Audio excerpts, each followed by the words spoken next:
وبركاته. وعليكم السلام ورحمة الله وبركاته. إن الحمد لله نحمده ونستعينه ونستغفره ونعوذ بالله من شرور أنفسنا ومن سيئات أعمالنا. من يهده الله فلا مضل له ومن يضلل فلا هادي له. أشهد أن لا إله إلا الله وحده لا شريك له وأشهد أن محمدا عبده ورسوله لا نبي بعده. Hadirin sekalian yang semoga senantiasa dirahmati oleh Allah Subhanahu wa taala. Alhamdulillah kita kembali berkumpul atau dipertemukan kembali oleh Allah Subhanahu wa taala untuk tadarus, melanjutkan tadarus kita di salah satu surat yang memiliki keutamaan di dalam Al-Qur'an, yaitu surat Yasin. Dan kita pembahasan sebelum ini telah sampai di pembahasan tentang ayat kauniyah, tanda-tanda kebesaran Allah dan tanda-tanda keesaan Allah yang berdasarkan alam semesta atau ciptaannya. Dan kita membahas sebelum ini terkait dengan matahari dan bulan, bagaimana matahari dan bulan memiliki sifat yang mereka berdua itu bergerak dan berputar, yaitu dikatakan oleh Allah SWT wa kullun fi falakin yasbahun, yaitu semua dari yang disebut di ayat tersebut, yaitu asyams wal qamar, matahari dan bulan, itu memiliki garis edarnya masing-masing. Maka dari itu sebagian ulama mengambil kesimpulan dari ayat wa kullun fi falakin yasbahun, yaitu ayat ke-40 dari surat Yasin, bahwasanya dua benda langit tersebut itu bergerak dan berputar mengelilingi bumi. Bumi kita yang diam, bumi kita tidak bergerak, tapi yang bergerak adalah matahari dan bulan. Kemudian juga dalam beberapa hadis Rasulullah SAW menyebutkan terkait dengan pergerakan matahari, yang mana matahari jikalau tenggelam itu sedang sujud di bawah arsy-Nya Allah Subhanahu wa taala. Jikalau Rasulullah tidak mengatakan seperti itu, kita tidak perlu merincikan atau bahkan mengimani serinci itu bahwasanya matahari yang bergerak. Tapi karena Rasulullah merincikan terkait dengan pergerakan matahari, dan ketika matahari itu tenggelam, itu tandanya matahari sedang sujud di bawah arsy-Nya Allah Subhanahu wa taala. Akan tetapi kita tidak mengetahui bagaimana sujudnya matahari. Tapi gambaran yang mungkin bisa untuk kita maknai dari sujud matahari tersebut adalah ketika kita mengetahui bahwasanya matahari memiliki kedekatan atau jarak yang berbeda. Maksudnya di bulan-bulan tertentu matahari itu dekat dengan bumi kita, di bulan-bulan yang lain lagi matahari bisa lebih jauh. Maka ini menandakan bahwasanya matahari itu tidak di titik yang sama selalu, tapi matahari selalu bergerak dan pergerakan diantaranya bisa naik dan bisa turun. Dan pengaruh juga terkait dengan matahari, karena matahari dalam bahasa Arab dinamakan asyamsu, yaitu yang arti sebenarnya secara bahasa asyamsu itu adalah rasa panas yang dirasakan seseorang ketika meletakkan tangannya di samping api, atau ketika seseorang sedang duduk di samping api yang menyala, maka rasa panas tersebut di dalam bahasa Arab disebut dengan istilah asyams. Sehingga matahari dinamakan asyams karena mengeluarkan sinar ultraviolet yang rasanya panas seperti api.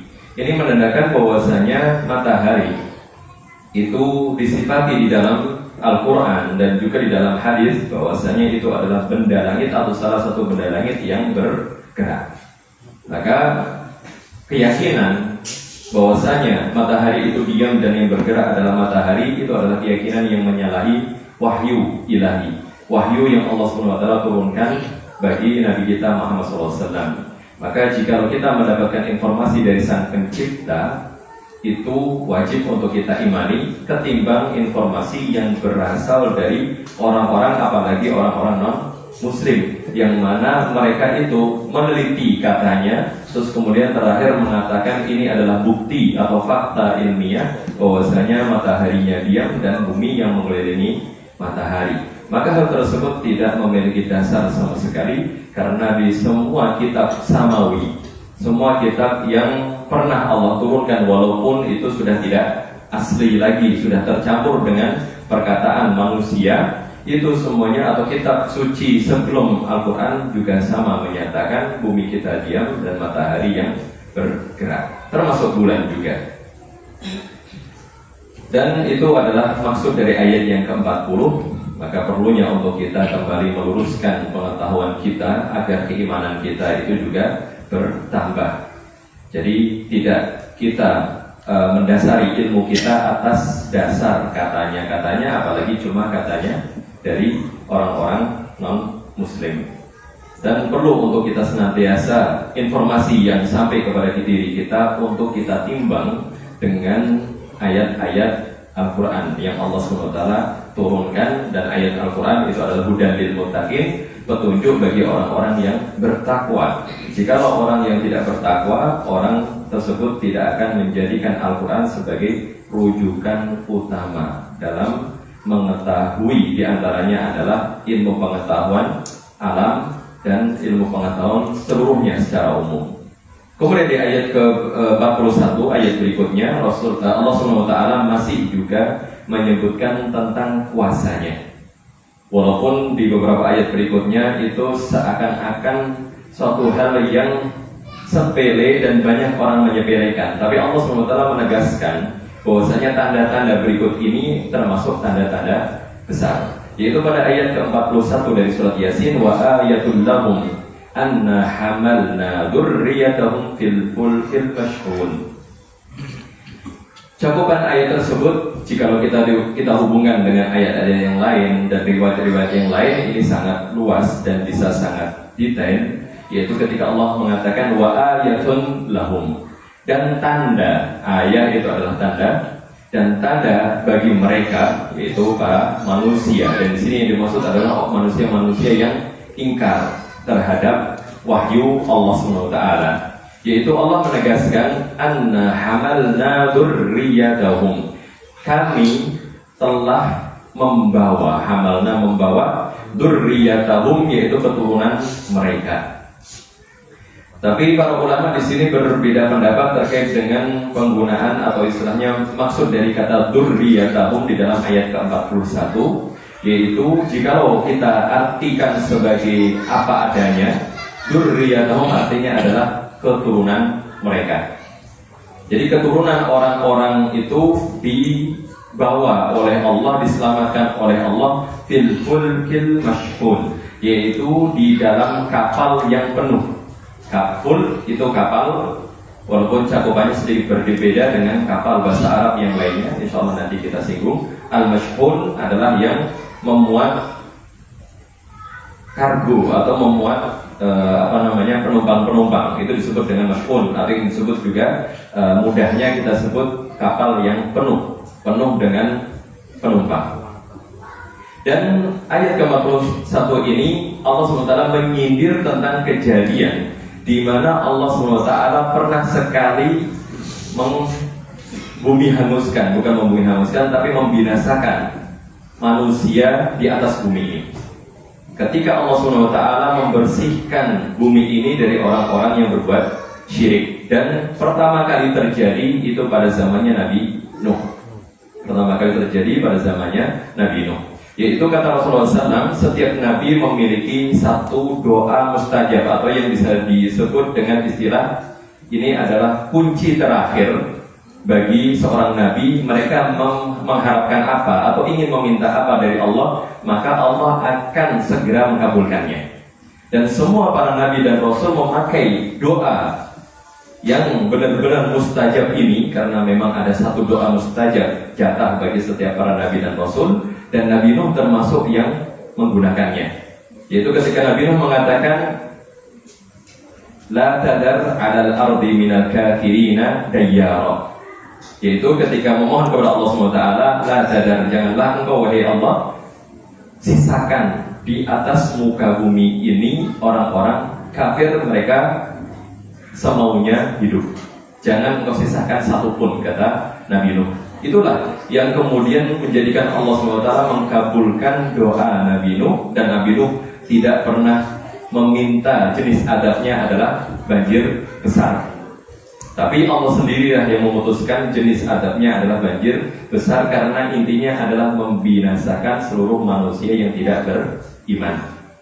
Dan itu adalah adab yang menyeluruh, karena Allah tidak perlu menurunkan para malaikatnya, pasukan dari langit, untuk membinasakan atau untuk memerangi manusia-manusia yang kafir. Allah hanya cukup mengerahkan sebagian dari makhluk yang ada di bumi saja, di antaranya adalah tadi banjir atau air. Diturunkan dari langit dan yang di bumi itu dikeluarkan. Maka dari itu bumi kita pernah tenggelam seluruhnya. Pernah seluruhnya itu ditutupi oleh air. Sebagian ulama mengatakan bahwasanya air tersebut sampai kira-kira 5 meter di atas puncak tertinggi yang ada di muka bumi ini, sehingga tidak ada satupun tanah yang masih terbuka dan tidak tertutup dengan air. Dan manusia tidak mungkin bisa hidup di air kecuali dia menaiki yang dinamakan kapal atau perahu. Dan Allah SWT menyinggung di ayat ke-41 ini, yaitu termasuk tanda bagi orang-orang yang ingkar tentang keberadaan Allah, tentang keesaan Allah, bahwasanya Allah itu pernah membinasakan manusia sekali dan menyelamatkan keturunan umat manusia itu di dalam kapal yang penuh, di dalam kapal yang penuh. Dan dzurriyyah di sini maksudnya adalah keturunan, berarti keturunan yang akan datang atau semua yang memiliki hubungan darah. Semua yang memiliki hubungan darah berarti semua manusia sejatinya memiliki hubungan darah. Jika kita urut kita semuanya, nasab kita semuanya, pasti akan ketemu di salah satu dari nenek moyang, yaitu keturunan dari salah satu putra dari Nabi Nuh. Karena keturunan dari Nabi Adam sudah dibinasakan oleh Allah dan disisakan hanya satu, yaitu dari Nabi Nuh saja. Sehingga Nabi Nuh itu termasuk bapak manusia kedua setelah Nabi Adam. Maka tidak ada nasab seseorang, bahkan termasuk Ya'juj dan Ma'juj itu semuanya nasabnya kembali kepada salah satu putra dari Nabi Nuh. Nabi Nuh memiliki 3 putra yang beriman, yaitu Sam, Ham, dan Yafith. Sam itu yang menuruni ras, di antaranya adalah Arab, Bani Israel, atau mungkin juga di situ Asia. Itu adalah dari putra beliau yang bernama Sam. Kemudian Ham itu yang menuruni ras Negroid. Kalau mungkin kita sebut berarti ras Mongoloid. Jika kita kategorikan 3 ras besar, ras induk di bumi kita adalah ras Mongoloid, maka ras Mongoloid itu termasuk keturunan dari Sam bin Nuh. Kemudian Negroid itu keturunan dari Ham bin Nuh. Kemudian ras Kaukasoid atau yang kita sebut sebagai bule, orang-orang Eropa, orang-orang putih pucat tersebut, itu keturunan dari Yafith bin Nuh. Dan Ya'juj dan Ma'juj termasuk keturunan dari Yafith ibn Nuh. Jadi secara garis keturunan seperti orang Eropa, walaupun Rasulullah merincikan sifat-sifatnya terkait dengan manusia yang itu disebut dengan Ya'juj dan Ma'juj yang akan keluar di akhir zaman sebagai salah satu tanda hari kiamat. Jadi di sini Allah SWT menegaskan lagi bahwasanya orang-orang terdahulu di segala agama yang ada di muka bumi ini, mereka pasti mendengar tragedi yang menimpa kaum Nuh. Mereka pasti mendengar. Maka dari itu Allah menyindir di ayat ke-41 ini, yaitu bahwasanya Allah hanya menyelamatkan segelintir orang saja. Para ulama berbeda pendapat terkait dengan jumlah mereka, apakah itu 10 orang, apakah itu 30 orang, atau belasan, atau 70 atau 80 orang. Saya belum menemukan terkait dengan pendapat ulama tentang manusia yang diselamatkan oleh Allah bisa beriman dengan Nabi Nuh dan naik bersama Nabi Nuh di dalam kapalnya itu lebih daripada 80. Saya belum menemukan riwayat yang sampai 100. Itu menandakan umat manusia pada waktu itu hanya tersisa puluhan. hanya sedikit saja dari peradaban yang sudah sangat banyak. Maka dari itu Allah SWT menyindir terkait dengan kekuasaannya, menyindir para manusia yang tidak beriman, dan menyatakan bahwasanya Allah itu mampu untuk melakukan apa saja yang dikehendaki. Salah satunya untuk membinasakan umat manusia itu sangat mudah bagi Allah SWT, hanya mengutus satu pasukannya, yaitu berupa air. Dan disebut Al-Fulk di dalam ayat 41 ini karena dalam bahasa Arab Al-Fulku itu artinya adalah semua yang bisa berjalan di air, entah itu di atas air atau di bawah air, seperti kapal selam. Maka istilah Al-Fulku itu sebenarnya lebih umum.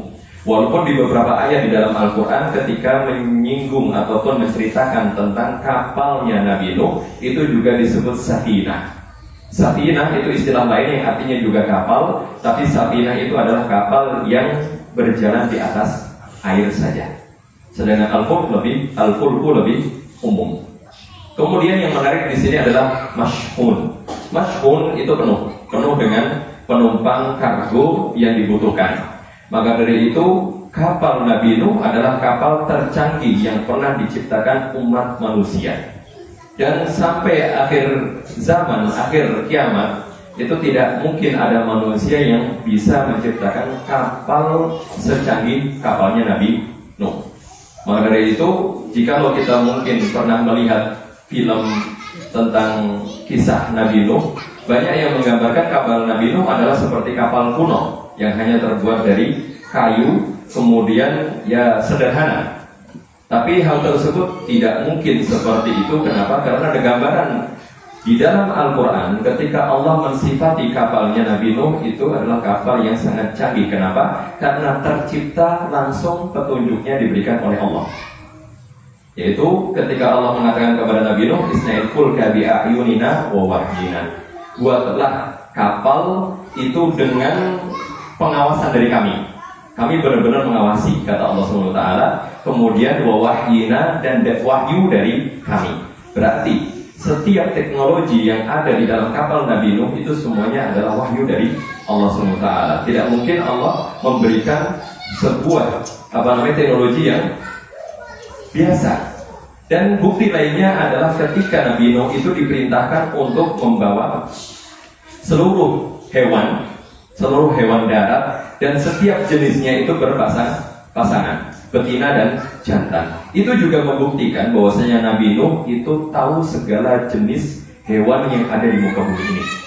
Dan ilmu tersebut tidak dimiliki oleh orang-orang sekarang. Karena orang-orang sekarang ketika mereka meneliti tambah jauh, entah itu di hutan Kalimantan atau di hutan Amazon di Brazil, mereka selalu menemukan jenis hewan baru. Sedangkan Nabi Nuh dahulu sudah diperintahkan untuk mengumpulkan dan pengetahuan terkait dengan jenis-jenis hewan yang ada di bumi ini adalah dimiliki oleh Nabi Nuh. Maka itu adalah ilmu pengetahuan yang sangat luas dan tidak mungkin ditandingi oleh orang-orang sekarang, entah itu disebut ilmuwan ataupun dosen ataupun doktor ataupun profesor di bidang kehewanan. Tidak mungkin bisa menandingi ilmu yang dimiliki oleh Nabi Nuh. Kedua, Nabi Nuh, beliau memiliki cara untuk menangkap, bahkan menentukan mana hewan yang betina dan mana yang jantan. Itu juga ilmu pengetahuan yang lain. Kemudian cara menangkapnya itu juga ilmu pengetahuan. Proses menangkapnya saja itu melibatkan banyak sekali ilmu pengetahuan, dan itu adalah Nabi Nuh. Ini membuktikan bahwasanya peradaban umat terdahulu pasti peradaban yang sangat maju. Bukan seperti yang dikatakan oleh beberapa orang yang menyatakan bahwasanya peradaban umat manusia baru dimulai sejak sekitar 10.000 tahun yang lalu. Berarti jika sejak 10.000 tahun yang lalu, sekarang di 2000-an tahun, berarti kira-kira baru mulai ada peradaban manusia itu di sekitaran 8.000 sebelum Masehi. Tahun 8.000 sebelum Masehi. Sedangkan umat manusia sudah meninggal di bumi ini sudah jauh sekali, sudah lama. Sehingga itu dipatahkan. Teori seperti itu dipatahkan bahwasanya umat manusia itu justru mengalami kemajuan yang sangat maju, entah itu di teknologi atau ilmu pengetahuan di zaman dahulu. Sekarang kemungkinan besar kita tidak mungkin bisa menyaingi pengetahuan dan teknologi di zaman dahulu lagi. Kemudian ditambah lagi ketika Nabi Nuh sudah menaikkan seluruh hewan ke dalam kapal. Dalam banyak riwayat disebutkan kapal Nabi Nuh terdiri dari 3 lapis. Lapis terbawah adalah semua binatang darat. Lapis kedua atau tingkat kedua itu untuk manusia. Lapis yang paling atas adalah untuk hewan udara, yaitu burung dan semua jenis burung. Karena burung butuh tempat tinggal ketika memang di atas muka bumi ini tidak ada lagi tanah yang bisa mereka hinggap di atasnya. Dan ini yang dikatakan terkait dengan bagaimana level-level tingkatan kapal Nabi Nuh. Kemudian diriwayatkan dari Abdullah ibn Abbas, salah satu sahabat Nabi Muhammad SAW yang mulia, bahwasanya kira-kira ukuran kapal Nabi Nuh itu sepanjang 500-an meter. Itu adalah kapal Nabi Nuh.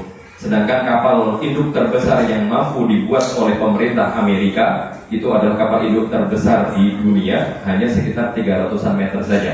Dan itu membutuhkan ribuan tenaga untuk menjalankan, ribuan personel, ribuan staf di dalam kapal tersebut agar kapal tersebut bisa berjalan. Dan itu saja sudah disebut sebagai kapal yang canggih. Sedangkan kapal Nabi Nuh dibandingkan kapal Nabi Nuh hanya membutuhkan puluhan orang untuk menjalankannya. Puluhan orang untuk menjalankannya, ditambah harus merawat seluruh hewan yang ada di dalamnya. Sedangkan kapal induk tidak mungkin membawa hewan. Dan merawat hewan jauh lebih sulit daripada manusia. Karena hewan itu tingkat stresnya sangat tinggi. Ketika Nabi Nuh hanya dikasih kesempatan membawa setiap jenis hewan berpasang-pasangan, berarti hanya 2 ekor. Maka apa? Jikalau ada satu hewan yang mati, hewan tersebut tidak akan bisa berkembang biak setelahnya. Itu menandakan bahwasanya Allah memerintahkan Nabi Nuh untuk membuat kapal yang sangat canggih dan serba otomatis. Maka tidak mungkin gambaran kapal Nabi Nuh adalah gambaran kapal yang sangat sederhana seperti itu, tidak mungkin.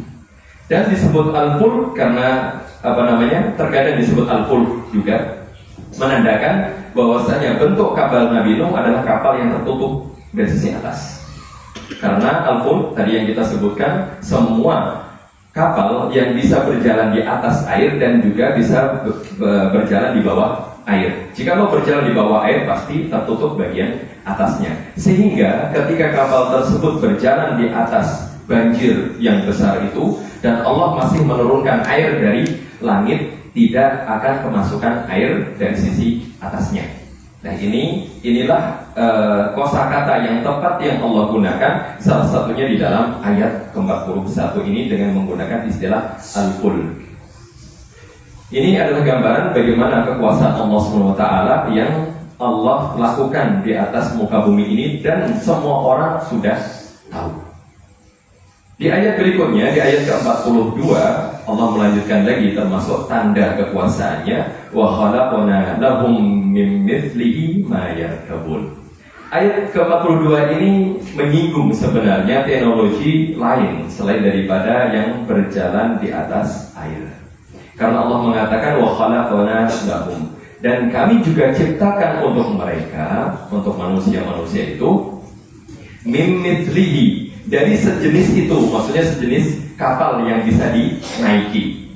Mayar kabun sebagai penegas bahwasanya ada jenis-jenis kendaraan yang juga akan diciptakan oleh umat manusia dan bisa dinaiki.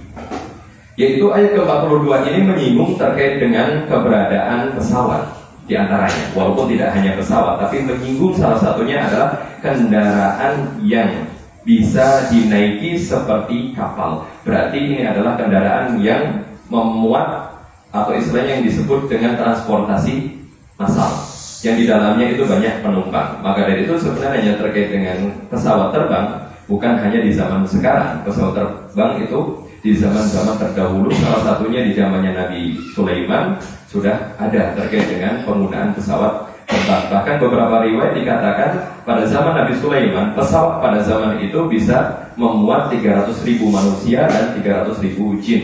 Berarti sekali jalan, sekali terbang itu bisa memuat 600.000 penumpang. Dibandingkan pesawat terbesar sekarang Airbus A380 itu hanya memuat mungkin sekitar 800 penumpang, 700 sampai 800 penumpang. Dan itu sangat kecil dibandingkan kendaraan terdahulu. Maka dari itu umat manusia pada zaman dahulu itu jauh lebih canggih daripada zaman sekarang. Dan disinilah Allah SWT terus juga memberikan apa yang dibutuhkan untuk manusia dalam memenuhi kebutuhan mereka. Salah satunya adalah kebutuhan transportasi. Dan ketika Allah mengatakan dan kami ciptakan juga bagi mereka semisal dari kendaraan tadi, kendaraan massal yaitu kapalnya Nabi Nuh yang bisa mereka naiki. Maka zaman sekarang kita temukan ada pesawat, ada bis, kendaraan darat ya, bis dan juga termasuk kereta.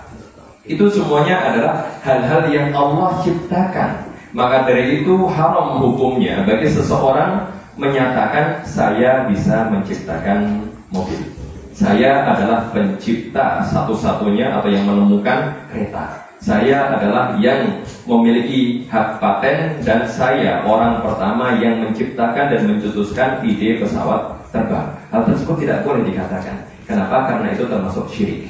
Yaitu Allah SWT adalah zat yang memberikan ilmu kepada hamba-hambanya. Sebagaimana yang Allah firmankan dalam surat Al-Alaq, Allamal insana ma lam ya'lam. Yaitu Allah lah yang mengajari manusia suatu hal yang tidak dia ketahui. Maka dari itu ketika seseorang menemukan sebuah penemuan dan penemuan tersebut itu baru, belum ada orang lain yang menemukan, wajib orang yang beriman itu menyatakan bahwasanya ilmu ini berasal dari Allah Subhanahu wa Ta'ala. Itu adalah bentuk keimanan seseorang kepada Allah, dan tidak boleh seorang itu mencampuri dengan pernyataan-pernyataan walaupun itu hanya sekedar ucapan, karena ucapan yang diucapkan dan itu memiliki makna syirik di dalamnya, itu termasuk kategori syirik walaupun syirik kecil yang menyebabkan seseorang itu mendapatkan dosa besar walaupun tidak dinyatakan keluar daripada Islam.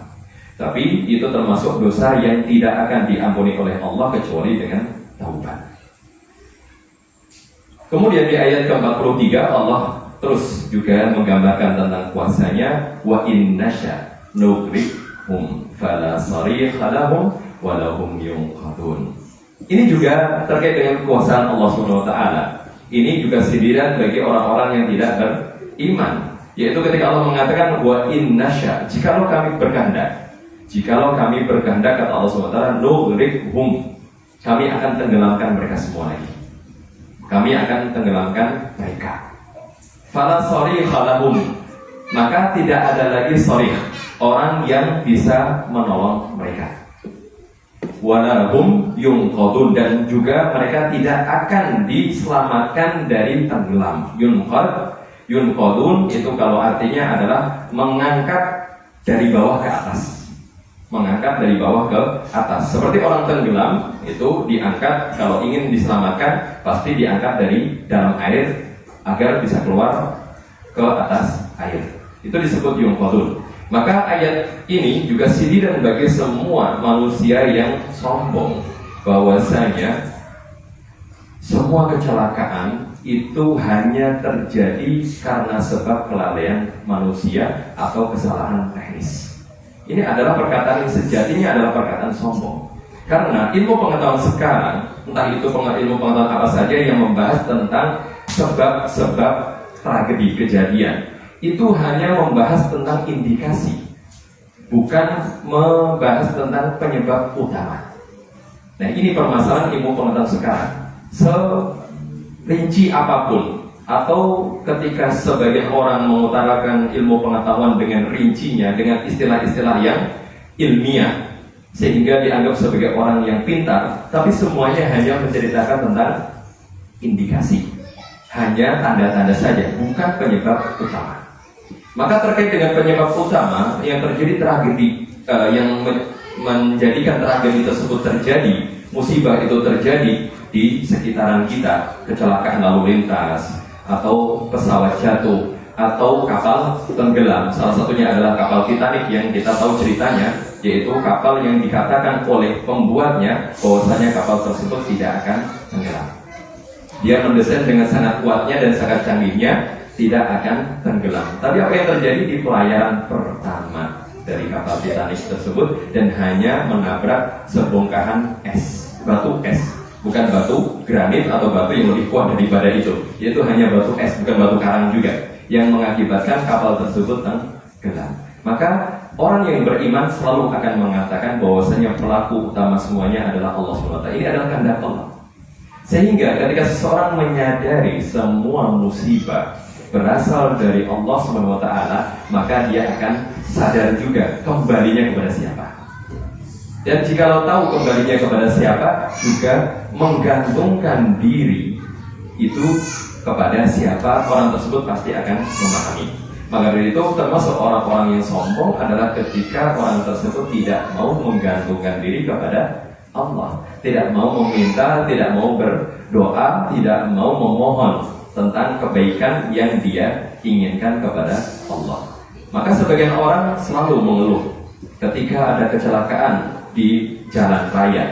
Keluhannya adalah ini kesalahan desain dari trotoar, atau mungkin kesalahan desain dari perempatan dan lain sebagainya. Atau ketika terjadi tragedi pesawat yang jatuh, itu kesalahan dari insinyur yang mendesain pesawat terbang, atau mungkin kesalahan dari pilotnya sendiri. Atau ketika kapal itu karam, maka yang disalahkan adalah alamnya, yaitu ada karang yang tiba-tiba muncul, atau mungkin ada gangguan-gangguan yang menyebabkan kapal tersebut tenggelam. Hanya itu yang dikatakan oleh manusia, tapi mereka tidak mau menyadari bahwasanya pelaku utama adalah Allah SWT. Maka mudah bagi Allah jikalau ingin menghukum manusia di kehidupan dunia ini hanya dengan mengutus pasukan Allah yang ada di dunia ini. Maka termasuk angin, termasuk kerikil, itu semuanya adalah pasukan Allah SWT. Bahkan rumput adalah pasukan Allah, yang mana rumput itu bisa menghancurkan gedung yang sangat kokoh. Ketika memang tidak ada perawatan, tidak ada yang merawat, maka rumput saja bisa merusak bangunan yang itu dibangun dengan kokoh sebelumnya. Nah, ini adalah bukti kuasa Allah SWT cukup dengan pasukan kecil-kecil saja untuk membinasakan manusia jika memang berkehendak. Karena Allah mengatakan di awal ayat 43, wa in nasya, jikalau kami berkehendak. Maka ingat bahwasanya ini wanti-wanti dari Allah SWT. Allah adalah satu-satunya zat yang memegang kendali atas semuanya. Kita lanjutkan di ayat berikutnya. Nah, ini adalah pengecualian, yaitu yang bisa menyelamatkan manusia dari musibah, dari mara bahaya, dari kecelakaan dan lain sebagainya. Allah mengatakan illa rahmatan minna wa mata'an ilahin. Kecuali yang bisa menyelamatkan mereka adalah kasih sayang dari kami. Sedangkan kita ketahui orang yang akan disayangi oleh Allah adalah orang yang disebut dengan istilah mukmin, orang yang beriman. Hanya itu. Karena masuk ke dalam nama Allah SWT, yaitu Ar-Rahim. Ar-Rahim adalah Maha Penyayang, dan siapa yang disayangi hanya orang-orang yang beriman saja. Yang tidak beriman tidak akan disayangi oleh Allah SWT, walaupun Allah juga akan memberinya rizki, karena Allah memiliki nama yang lain, yaitu Ar-Rahman. Ar-Rahman adalah Maha Pemberi. Itu adalah terjemahan yang paling mendekati dari bahasa Indonesia. Memberi tidak harus mencintai, tapi ketika mencintai itu pasti memberi. Nah, ini terkait dengan illa rahmatan minna, kecuali kasih sayang yang berasal dari kami, kata Allah SWT.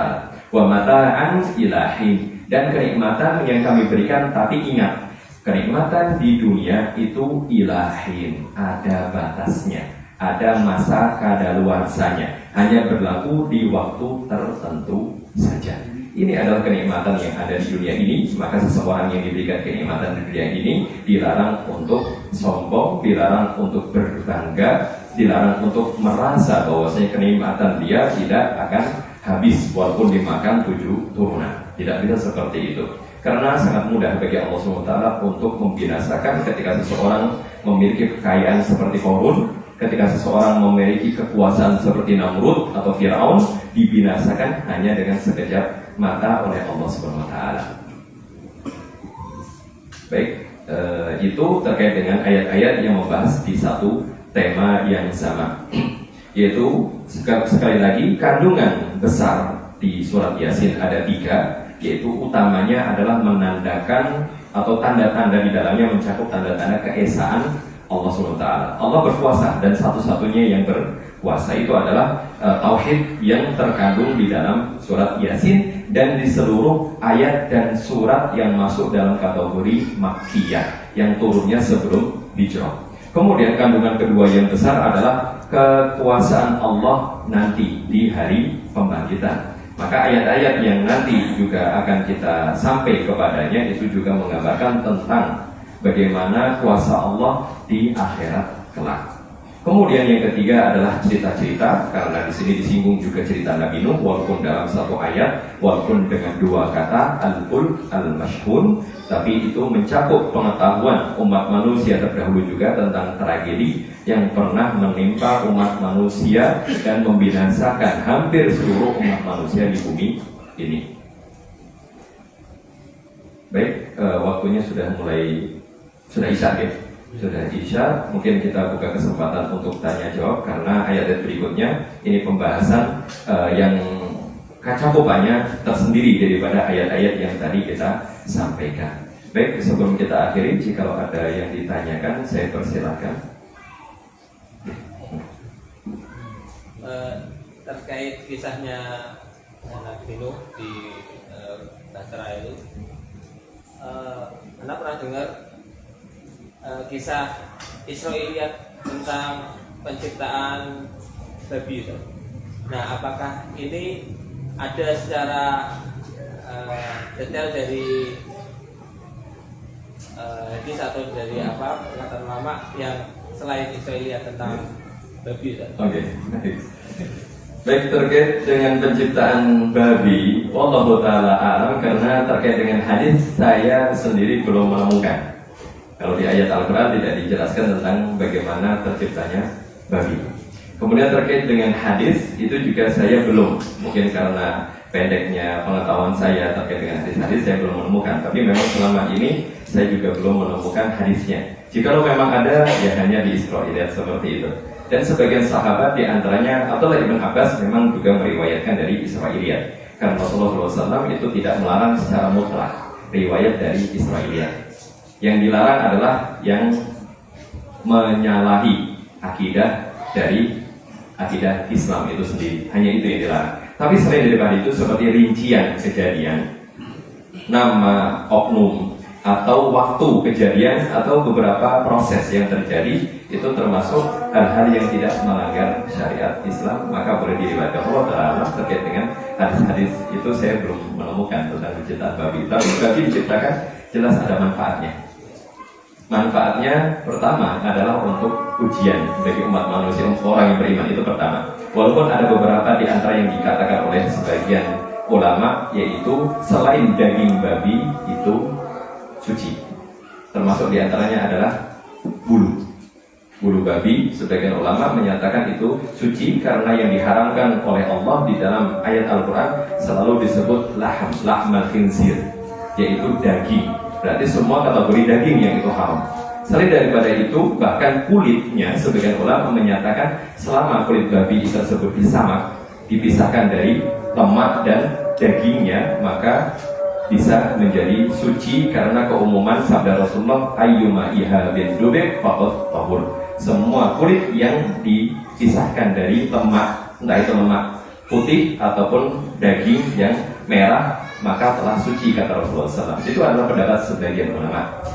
Walaupun sebagian lagi mengatakan babi seluruhnya adalah najis. Allah Ta'ala alam, itu juga termasuk manfaatnya. Seperti itu. Baik. Walaupun bukan untuk makan, jadi ada manfaat untuk yang lain. Seperti itu. Jadi Allah Ta'ala alam.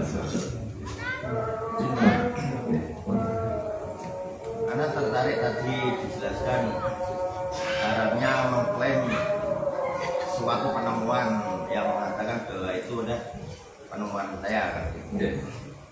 Jadi itu banyak yang terjadi walaupun sebenarnya sepele kan, seperti dalam hal pertanian ataupun peternakan gitu kan. Biasanya para petani atau para peternak itu menciptakan sebuah suplemen atau racikan kan gitu kan, yang membuat tanaman itu lebih subur, cepat berbuah. Itu juga dengan peternak, dia membuat suplemen atau racikan yang membuat binatang ternaknya itu biar cepat gemuk. Apakah hal itu juga termasuk? Tidak boleh mengatakan itu racikan dari saya. Jikalau hanya mengatakan itu racikan dari saya, itu tidak masalah selama orang tersebut tidak mengatakan ini adalah ilmu saya dan ciptaan saya.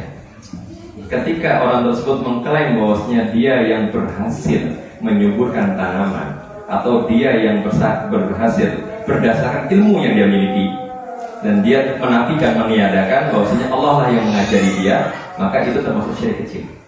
Termasuk syirik kecil dengan mengatakan kambing ini gemuk karena formula dari saya, dan itu berdasarkan dari ilmu dari saya. Ini saja sudah termasuk. Maka dari itu kita perlu berhati-hati dalam berucap dan juga dalam mengklaim atau mungkin menyebutkan seseorang. Ketika memang seseorang ada yang ahli bisa menciptakan formula tertentu, maka kita tidak boleh mengatakan murni dari ilmunya Pak itu, murni dari pengetahuannya Pak itu. Tapi kita wajib menisbatkan Allah lah yang mengajarkan Bapak itu tentang pengetahuan menyuburkan tanaman atau menggemukkan kambing, dan seperti itu. Bukti berikutnya kenapa kita tidak boleh seperti itu, dan ini termasuk syirik kecil, kenapa? Yaitu tidak pernah ada jaminan formula yang sudah ditemukan walaupun sudah lulus tes laboratorium bahwasanya semua jenis hewan di semua kondisi tanah dan juga di semua kondisi cuaca akan sama efeknya seperti yang diharapkan ketika menggunakan formula tersebut. Tidak ada jaminan, maka pasti ada kemungkinan gagal. Itu menandakan ada zat yang lain yang lebih berkuasa yang harus senantiasa kita sebut. Itulah tanda keimanan seseorang ketika selalu menisbatkan, selalu menyebutkan oknum yang utama dalam penciptaan alam semesta atau tragedi atau kejadian yang ada di bumi kita, di kehidupan kita, kepada Allah semata. Nah itu terkait yang perlu dihati-hati. Maka dalam ucapan, ketika ucapan tersebut meniadakan peran Allah, termasuk syirik kecil. Karena semua perantara kepada syirik besar dinamakan syirik kecil. Nah itu terkait dengan perkataan juga termasuk. Tapi ada beberapa jenis perkataan tidak, ketika itu tidak memiliki makna meniadakan, tidak memiliki makna meniadakan peran Allah SWT di dalamnya. Maka jika kita hanya mengatakan formula yang saya pakai ini berasal dari Pak Fulan, hal tersebut tidak masalah. Tapi ketika kita mengatakan, nah Pak Fulan itu memiliki ilmunya, Pak Fulan itu hanya Pak Fulan itu yang tahu tentang cara menggemukkan kambing atau menyuburkan tanaman dengan formula yang ditemukan olehnya, ini mirip-mirip atau istilahnya sangat rawan kepada syirik kecil itu tadi. Seperti itu.